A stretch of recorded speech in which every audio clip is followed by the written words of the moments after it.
Hi అండి. అందరికీ నమస్కారం. Welcome back to our channel. So, ఈ రోజున వచ్చేసి మన తెలంగాణలో ఉన్న రైతన్నలైతే ఎప్పుడెప్పుడైనా ఎదురు చూస్తున్న వానాకాలం సీజన్ సంబంధించిన రైతు భరోసా, అలాగే రైతు బంధు గురించి మనకైతే లేటెస్ట్ అప్డేట్ అయితే వచ్చిందండి. అప్డేట్‌తో పాటు రైతు భరోసా సంబంధించిన డబ్బులు కూడా ఎప్పుడే మన ఖాతాలో జమ అవుతున్నాయి. ఫైనల్ డేట్ కూడా అనౌన్స్‌మెంట్ అయితే ఇచ్చారు కాబట్టి, ఆ డేట్ ప్రకారంగా మన తెలంగాణలో ఉన్న రైతులకైతే రైతు భరోసా వాళ్ళ ఖాతాలో అయితే జమ చేస్తుంది. ఈసారి మన రాష్ట్ర ప్రభుత్వం అని అనుకోవచ్చండి. సో, మొత్తానికి హామీ ఇచ్చిన విధంగా మొదటిసారిగా మన తెలంగాణలో ఉన్న రైతన్నలకైతే ఈ డబ్బులైతే వస్తున్నాయి కాబట్టి, మొత్తంగా చూసుకుంటే 7,530 కోట్ల రూపాయలని మన తెలంగాణలో ఉన్న రైతులకైతే ఎప్పటివరకైతే జమ చేస్తుంది. దాని గురించి మనమైతే పూర్తి అప్డేట్ అయితే మాట్లాడుకుందాం. అదేవిధంగా ఈసారి మన తెలంగాణలో ఉన్న కౌలు రైతన్నలు ఎవరైతే ఉన్నారో వాళ్ళ గురించి కూడా మంచి అప్డేట్ అయితే వచ్చింది కాబట్టి, సో, వాళ్ళు కూడా డబ్బుల కోసం ఎదురు చూస్తున్నారు కాబట్టి, పూర్తి ఇన్ఫర్మేషన్ మనమైతే ఒక్కొక్కటిగా ఈరోజు ఈ వీడియోలో అయితే మాట్లాడుకుందాం. సో, ఈ వీడియో మాత్రం మీరైతే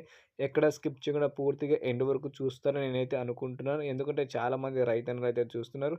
మీరు కూడా వీడియో మాత్రం ఎండ్ వరకు చూడండి, ఓకేనా? సో, ఈ వీడియో మాత్రం చిన్న లైక్ చేసి సపోర్ట్ అయితే ఇవ్వండి. ఇలాంటి ఇన్ఫర్మేషన్ అప్డేట్ అనేది మన ఛానల్‌లో మీకోసం నేను ఏ రోజు అప్డేట్ ఉన్నా ఆ రోజు అయితే తీసుకొస్తాను, ఓకేనా? సో, చిన్న లైక్ అయితే ఇచ్చేయండి. మొత్తానికి 2024లో కాంగ్రెస్ ప్రభుత్వం వచ్చిన తర్వాత ఏదైనా రైతుల కోసం మంచి పని చేసిందనుకుంటే ఈసారి రైతు భరోసా డబ్బులు విడుదల చేయడమే అనుకోవచ్చు. ఎందుకంటే దాదాపుగా చూసుకుంటే జూలై నెలలో రావాల్సిన డబ్బులు ఇప్పుడు నవంబర్ అయిపోయిన డబ్బులైతే రావట్లేదని చాలామంది రైతన్నలైతే అనుకుంటున్నారు. సో, అనుకోవడం ఎందుకు, ఇప్పుడు నాకు కూడా తెలుసు కాబట్టి మనం కూడా రైతే కాబట్టి, ఈసారి రైతన్నల కోసం వానాకాలం సీజన్ సంబంధించిన పంట పెట్టుబడి సాయం కింద 7,530 కోట్ల రూపాయలను ఈ నెల 27వ తారీఖు నుంచి మొదలు పెడతారట.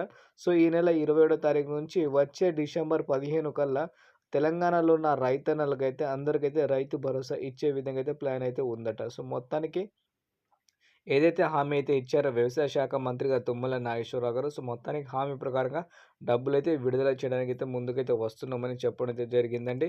సో, చూద్దాం మనకైతే, ఎందుకంటే గతంలో కూడా చాలా సార్లు హామీ అయితే ఇచ్చారు కానీ డబ్బులైతే రాలే. ఈసారి మళ్ళీ ఒక డేట్ కూడా అనౌన్స్‌మెంట్ అయితే ఇచ్చారు కాబట్టి కొంచెం వెయిట్ చేసి చూడండి మీరైతే.